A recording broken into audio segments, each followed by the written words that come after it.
사람이 가장 고통스러운 순간은 누군가를 잃는 게 아닙니다. 바로 믿고 있던 사람에게서 스스로를 잃는 순간이죠. 그날 밤 아내의 침대에서 저는 모든 걸 잃었습니다. 이도현, 45살. 이 이야기는 제 이야기입니다. 안녕하세요. 저는 지방의 중소병원에서 경영지원실장으로 일하고 있는 이도현입니다. 매일 아침 7시에 일어나 아내 지수가 끓여준 된장찌개로 아침을 먹고 8시 30분에 집을 나서는 게 제 일상이었죠.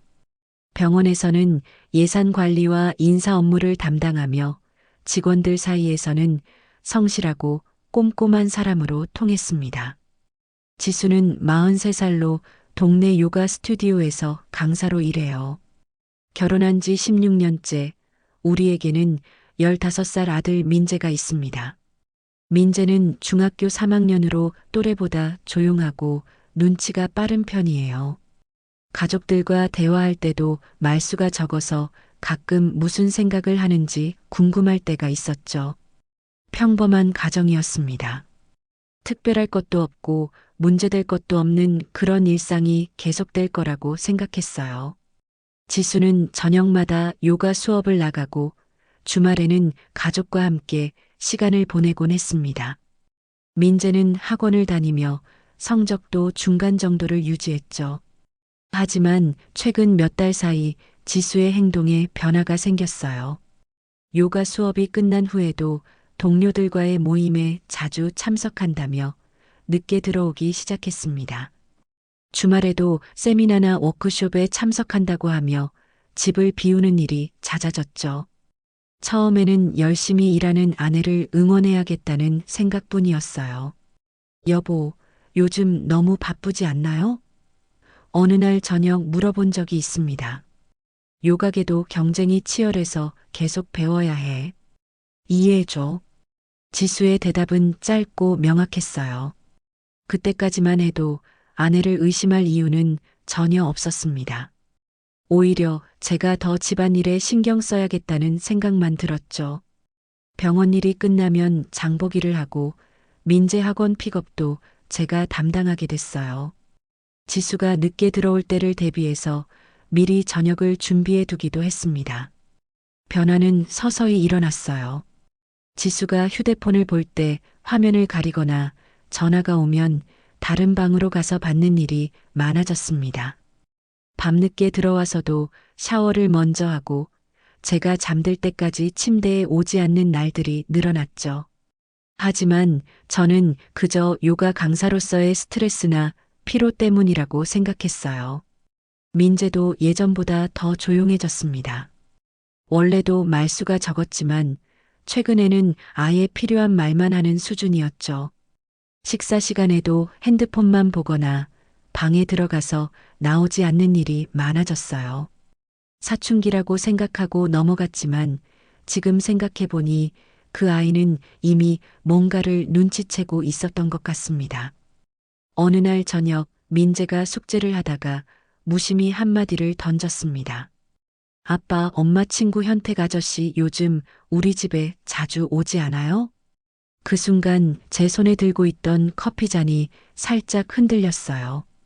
정현택은 지수의 어릴 적 소꿉친구이자 제 대학 후배였습니다. 몇 년 전부터 가끔 우리 집에 놀러 오곤 했는데 최근에 더 자주 왔다는 건 저도 어렴풋이 느끼고 있었거든요. 하지만 민재 입에서 직접 그 말을 들으니 왠지 모르게 가슴이 답답해졌습니다. 현택은 저보다 2살 어린 43살로 대학 시절 제가 속했던 동아리 후배였어요. 졸업 후에도 가끔 연락을 주고받았는데 특히 지수와는 같은 동네에서 자랐다는 인연으로 더 친하게 지내고 있었죠. 키가 크고 말솜씨가 좋아서 사람들 사이에서 인기가 많았던 기억이 납니다. 제가 지수와 결혼할 때도 축하해 주었고 민재가 태어났을 때도 선물을 가져다 주었던 고마운 후배였어요. 그래, 언제 왔는데? 최대한 자연스럽게 물어봤습니다. 지난주에도 왔고 그저께도 왔어요. 아빠가 병원 갔을 때요. 민재는 연필을 돌리며 대답했어요. 그 말을 듣고 나니 묘한 기분이 들었습니다.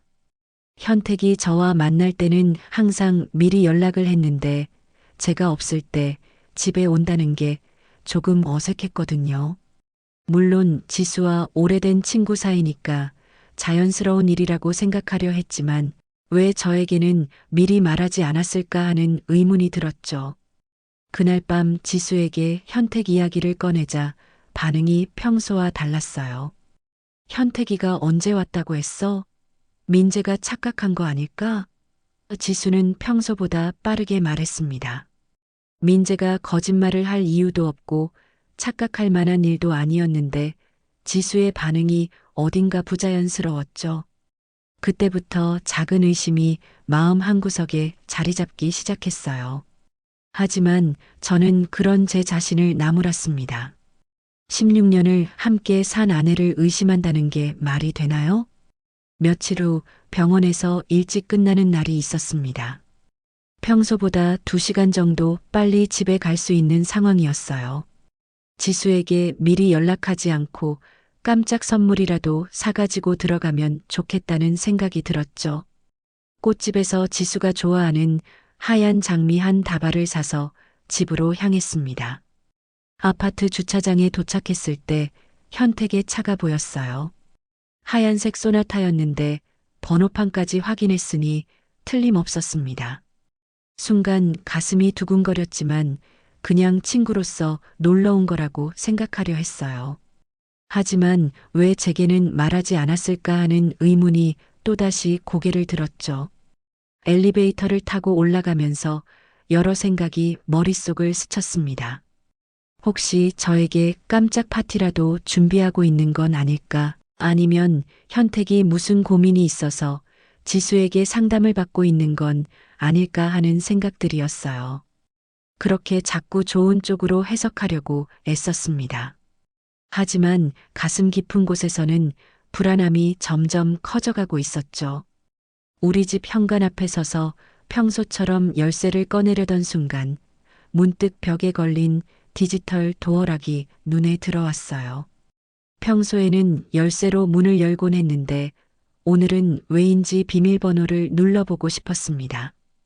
그런데 기존 비밀번호가 안 맞더라고요. 언제 비밀번호를 바꾼 걸까요? 지수가 저에게 말해주지 않은 이유가 있을까요? 몇 번 더 시도해봤지만 비밀번호는 계속 안 맞았습니다. 결국 열쇠로 문을 열고 조용히 들어갔어요. 현관에서 신발을 벗으면서 평소보다 더 조심스럽게 움직였죠. 왜 그랬는지는 모르겠지만 마치 누군가에게 들키면 안 되는 일을 하는 기분이었습니다. 거실로 들어서자마자 익숙한 향기가 코끝을 스쳤어요. 지수가 요가할 때 사용하는 아로마 오일 냄새였죠. 그런데 평소보다 진했습니다. 거실 한쪽에는 요가 매트가 펼쳐져 있었고 그 위에 수건 2개가 놓여 있었어요. 수건이 왜 2개일까 하는 생각이 들었지만 현택이 함께 운동하고 있나 보다 생각했습니다. 그때 침실 쪽에서 낮은 목소리가 들려왔어요. 지수의 목소리였는데 평소에 저와 대화할 때와는 다른 톤이었습니다. 더 부드럽고 달콤한 목소리였죠. 무슨 이야기를 하고 있는지 들리지 않았지만 웃음소리가 섞여 있었어요. 저는 손에 들고 있던 장미 꽃다발을 식탁 위에 놓고 침실 쪽으로 조심스럽게 걸어갔습니다. 복도를 지나면서 점점 목소리가 선명해졌어요. 지수의 웃음소리와 함께 남자의 목소리도 들렸는데 분명 현택의 목소리였습니다. 침실 문 앞에 도착했을 때 문이 살짝 열려 있다는 걸 발견했어요. 평소 지수는 문을 완전히 닫고 지내는 편인데 오늘은 왜 열어둔 걸까 궁금했습니다. 혹시 제가 일찍 들어올 걸 예상하고 있었던 걸까요? 문틈 사이로 침실 안을 들여다봤습니다. 그 순간 제 세상이 무너져 내렸어요. 침대 위에는 지수와 현택이 함께 있었습니다. 둘 다 평상복이 아닌 상태였고 서로를 바라보며 웃고 있었죠. 지수가 현택의 머리를 쓰다듬는 모습이 보였고 현택은 지수의 손을 잡고 입맞춤을 하고 있었습니다. 제 머릿속이 하얘졌어요. 이게 현실인지 꿈인지 구분이 안 되었습니다. 16년 동안 저와 함께 살아온 아내가 그리고 저를 형이라고 부르며 따랐던 후배가 제 침대에서 그런 모습으로 있다는 게 믿어지지 않았어요. 가슴이 터질 것 같았지만 소리를 낼 수는 없었습니다. 숨소리마저 멈춘 것 같았어요. 두 사람은 제가 거기 서 있다는 걸 전혀 모르고 있었죠. 지수는 저에게 한 번도 보여준 적 없는 표정으로 현택을 바라보고 있었고 현택은 지수를 안고 뭔가 속삭이고 있었습니다. 오늘 도연이 일찍 올 일은 없겠지? 현택의 목소리가 들렸어요. 괜찮아. 6시 이전에는 절대 안 와. 병원 일이 많다고 했거든. 지수의 대답을 들으면서 제 다리에 힘이 빠졌습니다.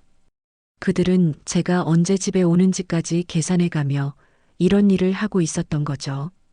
얼마나 오랫동안 계속된 일인지도 모르겠고 제가 모르는 사이에 얼마나 많은 일들이 있었는지도 상상이 안 되었어요. 저는 아무 말도 하지 않고 조용히 문에서 물러났습니다. 복도를 지나 거실로 돌아와서도 어떻게 해야 할지 몰랐어요. 소리를 지르고 싶었지만 목소리가 나오지 않았고 당장 들어가서 따져 묻고 싶었지만 다리가 움직이지 않았습니다. 식탁 위에 놓아둔 장미 꽃다발이 눈에 들어왔어요.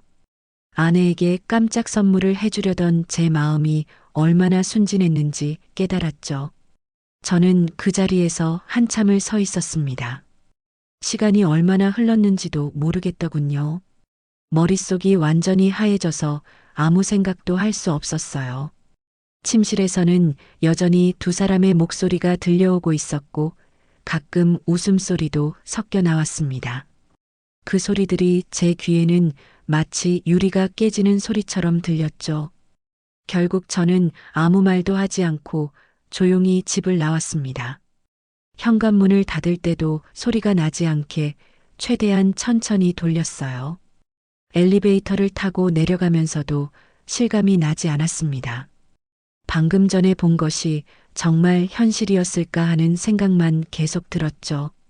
주차장에서 제 차에 앉아 한동안 멍하니 있었습니다.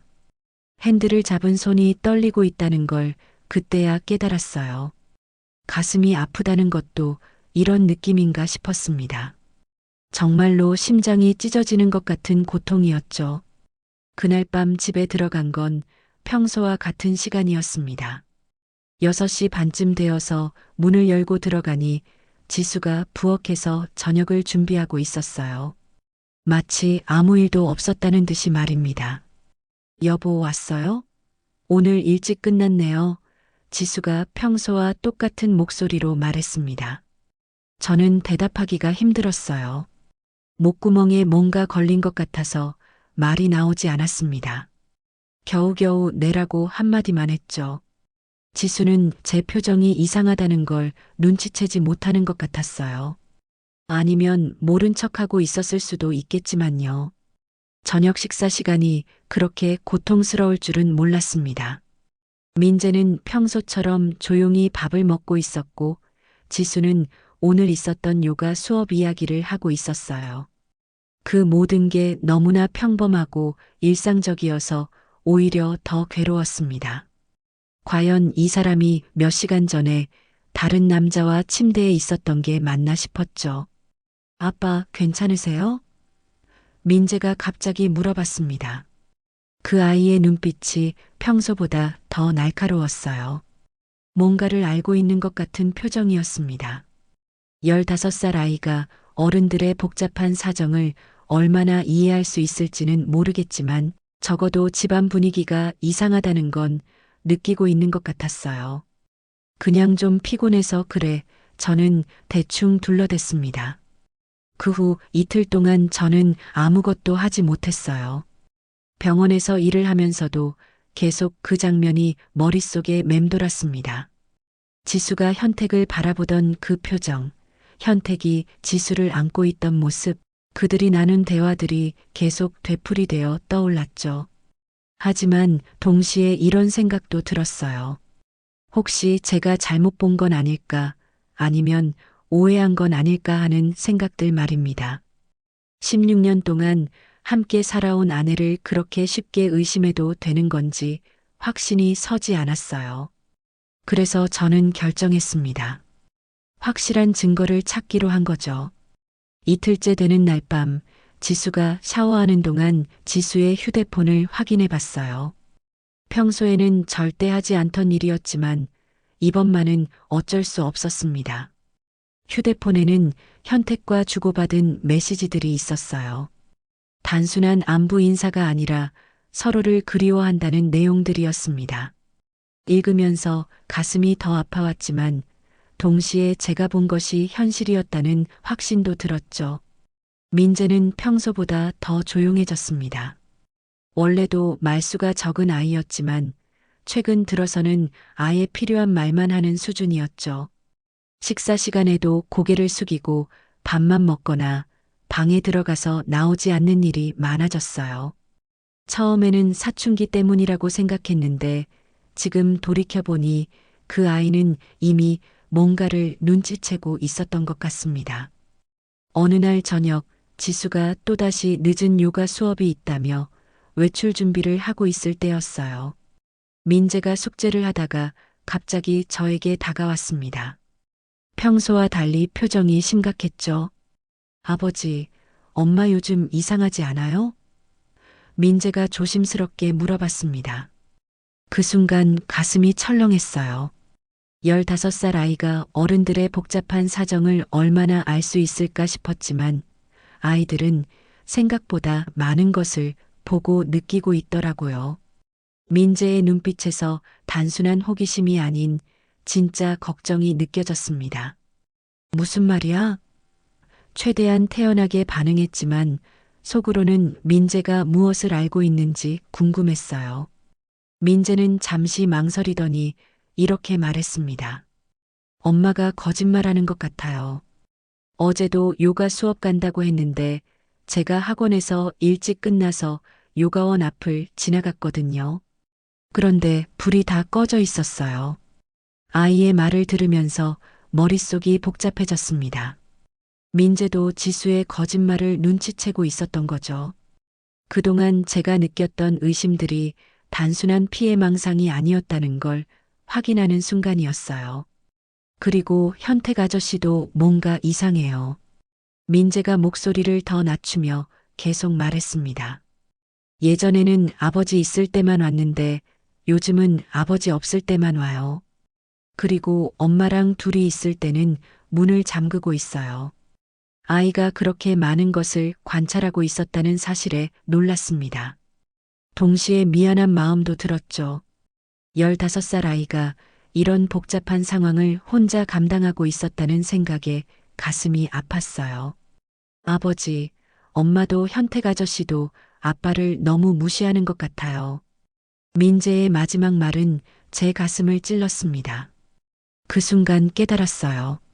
민재는 단순히 상황을 관찰만 한 게 아니라 그 속에서 저에 대한 걱정과 분노를 느끼고 있었던 거죠.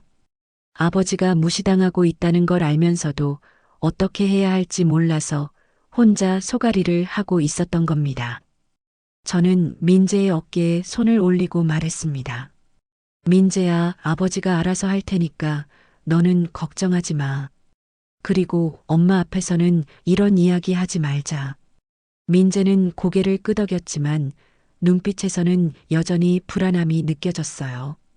그 아이도 이 상황이 어떻게 끝날지 두려워하고 있는 것 같았습니다. 그날 밤 지수가 외출한 후 저는 혼자 거실에 앉아 많은 생각을 했어요. 민재까지 이 상황을 알고 있다는 사실이 더 이상 미룰 수 없는 상황임을 깨닫게 해주었습니다. 아이에게 이런 스트레스를 주면서까지 모른 척할 수는 없었어요. 그 후로 저는 지수와 현택의 행동을 면밀히 관찰하기 시작했습니다. 병원에서 일하면서도 틈틈이 집 근처 상황을 파악했고 주말에도 그들의 동선을 추적했어요. 마치 탐정이 된 기분이었는데 이런 일을 해야 하는 제 자신이 한심하면서도 어쩔 수 없었습니다. 먼저 지수의 휴대폰에 위치 추적 앱을 설치했어요. 가족 안전을 위한 앱이라는 핑계로 설치했는데 지수는 별다른 의심 없이 동의했죠. 여보, 요즘 세상이 험해서 가족들 위치 확인할 수 있는 앱 깔면 어떨까요? 괜찮아요. 민재도 있으니까 안전하게 관리하자고요. 그 앱을 통해 지수가 말하는 장소와 실제 있는 장소가 다르다는 걸 확인할 수 있었습니다. 지수가 요가 수업이 있다고 할 때마다 위치를 확인해 보니 요가원이 아닌 다른 곳에 있는 경우가 많았어요. 주로 시내 호텔이나 모텔 근처였습니다. 처음에는 믿고 싶지 않았지만 며칠간 확인한 결과 패턴이 명확했죠. 다음으로는 집안에 작은 녹음기를 설치했습니다. 거실 책장 뒤쪽에 숨겨둔 녹음기를 통해 제가 없을 때 집에서 무슨 일이 일어나는지 알 수 있었어요. 처음 며칠은 별다른 내용이 없었는데 일주일째 되는 날 결정적인 증거를 잡을 수 있었습니다. 현택이 집에 왔을 때의 대화가 고스란히 녹음되어 있었어요. 둘이 나누는 달콤한 대화들, 제가 언제 집에 오는지 확인하는 내용들, 그리고 앞으로의 계획까지 모든 것이 담겨 있었습니다. 그 내용을 들으면서 가슴이 찢어지는 것 같았지만 동시에 확실한 증거를 확보했다는 안도감도 들었죠. 지수야, 도연이 오늘 몇 시에 들어와? 6시 반쯤 올 거야. 병원에서 회의 있다고 했어. 그럼 우리 시간이 충분하네. 이런 대화를 들으면서 제 심장이 얼마나 아팠는지 모릅니다. 신용카드 사용 내역도 철저히 점검했어요. 지수 명의로 결제된 호텔이나 모텔 사용 내역들을 찾아내서 날짜별로 정리했습니다. 제가 병원에 있는 시간과 정확히 일치하는 패턴을 보였어요. 심지어 현택과 함께 사용한 것으로 보이는 레스토랑 결제 내역까지 있었습니다. 가장 충격적이었던 건 지수가 현택에게 보낸 편지를 발견했을 때였어요. 침실 서랍 깊숙이 숨겨둔 편지였는데 그 안에는 저에 대한 불만과 현택에 대한 사랑을 고백하는 내용이 적혀 있었습니다. 16년 동안 함께 살아온 아내가 저를 어떻게 생각하고 있었는지 적나라하게 드러난 순간이었죠. 모든 증거를 수집하는 데는 약 한 달이 걸렸습니다. 그 한 달 동안 저는 마치 다른 사람이 된 것 같았어요. 평소에 성실하고 순박한 모습 대신 치밀하고 냉정한 모습으로 변해 있었죠. 지수나 현택은 제가 모든 걸 알고 있다는 사실을 전혀 눈치채지 못했습니다. 수집한 모든 자료를 날짜 순으로 정리해서 하나의 서류 봉투에 담았어요. 사진, 녹음 파일, 신용카드 내역, 위치 정보, 편지까지 모든 증거가 담긴 봉투였습니다. 그 봉투를 책상 서랍에 넣어두고 며칠을 더 기다렸습니다. 언제 어떻게 이 문제를 해결할지 고민하는 시간이었죠. 하지만 더 이상 미룰 수는 없었어요. 민재가 이 상황을 알고 있다는 것만으로도 충분히 오래 기다린 셈이었습니다.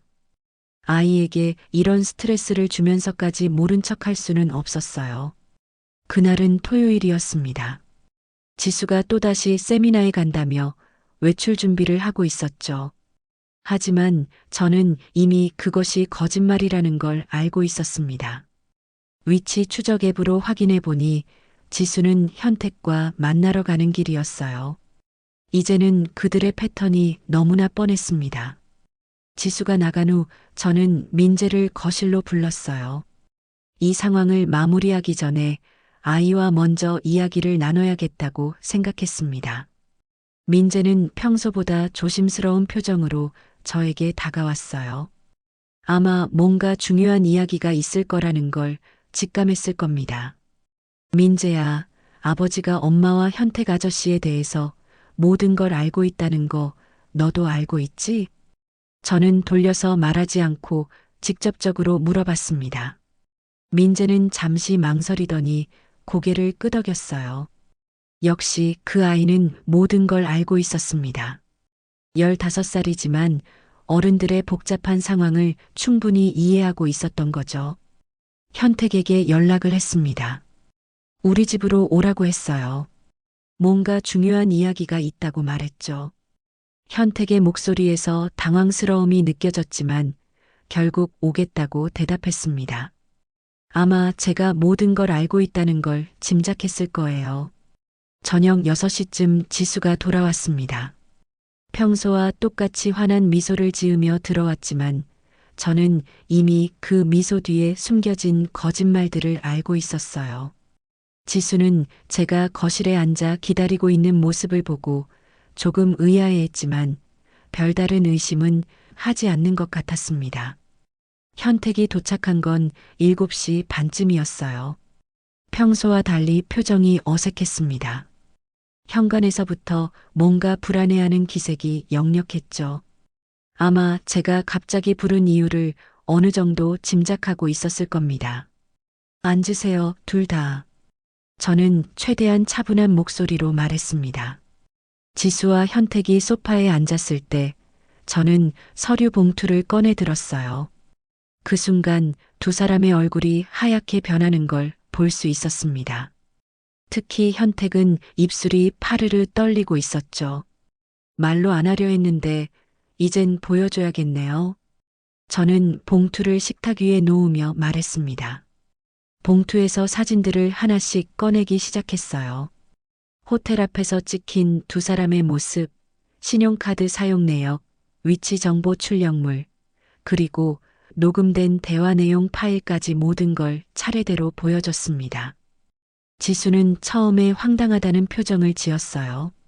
하지만 증거들이 하나씩 나올 때마다 점점 말을 잃어갔습니다. 현택은 아무 말도 하지 못하고 고개만 숙이고 있었어요. 평소 말솜씨 좋던 그의 모습은 온데간데 없었습니다. 형, 죄송합니다. 우리가 솔직히 살고 싶었어요. 현택이 드디어 입을 열었습니다. 그 순간 저는 오히려 마음이 편해졌어요. 마침내 진실이 드러났다는 안도감이 들었습니다. 현택의 고백을 들은 후 저는 한동안 아무 말도 하지 않았습니다. 16년 동안 쌓아온 결혼 생활이 이렇게 간단한 한마디로 끝나는구나 하는 생각이 들었죠. 지수는 여전히 아무 말도 하지 못하고 있었습니다. 얼굴이 창백해져서 마치 모든 것을 체념한 것 같았어요. 지수 씨, 할 말이 있으면 하세요. 저는 처음으로 지수를 이름으로 불렀습니다. 미안해요, 도연 씨. 정말 미안해. 지수의 목소리는 떨리고 있었습니다. 하지만 저는 더 이상 그 미안하다는 말을 듣고 싶지 않았어요. 이미 늦었다는 생각밖에 들지 않았습니다. 그 순간 민재가 방에서 나와 거실로 들어왔습니다. 아이의 눈빛에서는 이미 모든 걸 받아들인 듯한 차분함이 느껴졌죠. 다음 날부터 저는 이혼 절차를 진행했습니다. 수집해둔 증거들 덕분에 모든 과정이 순조롭게 진행됐어요. 지수도 별다른 이의를 제기하지 않았습니다. 아마 자신이 잘못했다는 걸 인정하고 있었던 것 같아요. 민재는 저와 함께 살겠다고 말했습니다. 아버지, 저는 아버지 편이에요. 엄마는 이제 엄마 같지 않아요. 라는 아이의 말이 제 가슴을 아프게 했지만 동시에 고마웠습니다. 적어도 아들만큼은 제 편에서 서 있다는 게 위안이 됐어요. 이혼이 확정된 후 저는 병원을 그만두고 새로운 일을 시작했습니다. 그동안 쌓아온 병원 경영 경험을 바탕으로 의료 컨설팅 회사를 차렸어요. 다른 도시로 이사해서 민재와 함께 새로운 삶을 시작하기로 했습니다. 새 집으로 이사하는 날 민재가 저에게 말했습니다. 아버지, 우리 이제 진짜 행복하게 살 수 있을 것 같아요. 그 말을 들으면서 제 눈에서 눈물이 났어요. 그동안 얼마나 힘들었는지 새삼 깨달았습니다. 새로운 도시에서의 생활은 생각보다 힘들지 않았어요. 컨설팅 일도 잘 풀렸고 민재도 새 학교에 잘 적응했습니다. 무엇보다 더 이상 거짓말과 배신을 걱정하지 않아도 된다는 게 가장 큰 해방감이었죠. 어느 날 새벽 창가에 앉아 떠오르는 햇살을 바라보며 생각했습니다. 지난 일들이 아프긴 했지만 결국 저는 올바른 선택을 했다는 확신이 들었어요. 아내를 잃었지만 아들을 지켰고 무엇보다 제 자신의 존엄을 지켜낼 수 있었습니다. 민재가 일어나서 저에게 다가와 어깨에 손을 올렸습니다. 아버지, 괜찮으세요? 아이의 따뜻한 목소리를 들으며 저는 미소를 지었어요. 이제 정말 새로운 시작이라는 생각이 들었습니다. 아들아, 우리는 이제 진짜 행복할 거야. 제가 말하자 민재도 환하게 웃었습니다. 그날 침대 위에서는 사랑이 죽었지만 저는 다시 태어났습니다. 배신 앞에서 분노하지 않은 건 복수의 칼날을 제대로 갈기 위해서였어요. 그리고 그 복수는 바로 더 나은 삶을 사는 것이었습니다. 다음 이야기로 또 찾아뵙겠습니다. 오늘도 함께 해주셔서 감사합니다.